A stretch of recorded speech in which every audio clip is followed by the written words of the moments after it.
Un récit côté israélien où on dit en gros, même pas mal, seuls 2 blessés et reprenez une vie normale, quasiment adressée aux citoyens. Et puis côté iranien, on dit 4/5 des missiles ont atteint leur cible. Oui, la guerre est friande de propagande, avec un S. Et on vient d'apprendre par l'agence Reuters que l'Iran avait informé Washington et Moscou peu de temps avant le tir des missiles. Donc on voit bien comme le 13 avril. Alors, en avril, c'était vraiment chorégraphié. Gauthier l'avait rappelé tout à l'heure, c'était mis en scène. Il fallait surtout pas qu'il y ait trop de dégâts, mais par contre, il fallait montrer la puissance iranienne. Attention, à l'époque, l'Iran n'avait pas utilisé de trajectoire sophistiquée et avait pris soin de prévenir 48 heures à l'avance tout le monde pour qu'on puisse les intercepter. Là, ils préviennent que peu de temps avant. En fait, les Américains avaient vu que les missiles allaient être tirés, mais on voit bien qu'on est dans un message politique de dire « attention, je vais tirer, je pourrais faire encore plus mal ». Et Netanyahou fait exactement le contraire, ou plutôt la riposte. Le point, c'est de savoir à quel moment on arrive à stopper cette spirale de violence avant qu'elle n'embrasse toute la région. On est toujours dans une grammaire de l'escalade et de la dissuasion, Niagale Bagayoko. Oui, et au-delà de ça, on parle beaucoup, côté israélien, de la reconfiguration des équilibres stratégiques dans la région. Mais ça, c'est une arme à double tranchant, si je puis dire, dans la mesure où, manifestement, certains des missiles ont aussi été interceptés par des alliés arabes d'Israël, la Jordanie notamment, et sans doute l'Arabie Saoudite.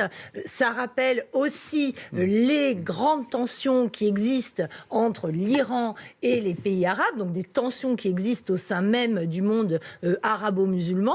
Et au sein même de ces pays, parce qu'on imagine et les opinions publiques, le pouvoir jordanien intercepter ces missiles, c'est prendre un risque vis-à-vis de son opinion publique, pour l'Arabie Saoudite de la même façon, parce que les opinions publiques arabo-musulmanes, aujourd'hui, sont extrêmement braquées contre Israël.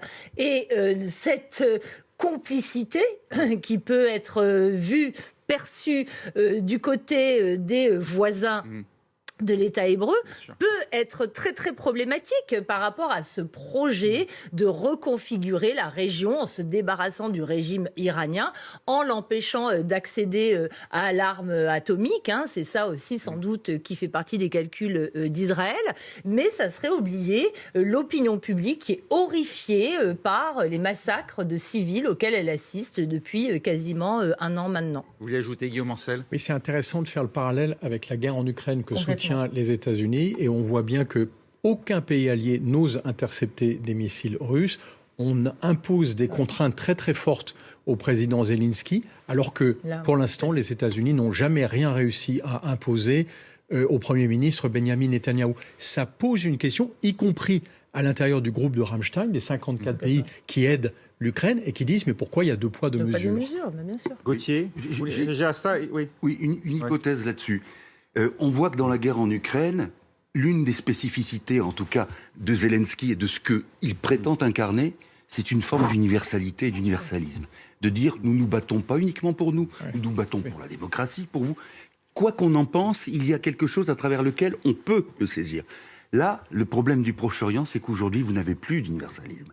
Quand vous dites à des Israéliens, il y a 41 000 morts à Gaza, oui, et alors ? Et quand vous dites à des Gazaouis, les 1200 du pogrom du 7 octobre, c'est oui, et alors ? Et ça, c'est la difficulté pour un intermédiaire, pour une tierce personne, une tierce partie, d'attraper avec quoi ? C'est-à-dire de sensibiliser les uns et les autres à telle ou telle conséquence. C'est beaucoup plus compliqué. De manière très immédiate par rapport à cette attaque iranienne et à une éventuelle réponse qu'on attend côté israélien, Gauthier Rybinski, lorsqu'on en est encore à se prévenir entre adversaires, ce qui semble être le cas, d'après ce que nous disait Guillaume Ancel, les Iraniens auraient alerté peu de temps avant de lancer cette attaque les Américains. Est-ce à dire qu'on n'en est pas encore justement dans le prétexte qu'attend peut-être Israël pour s'en prendre au programme nucléaire iranien ?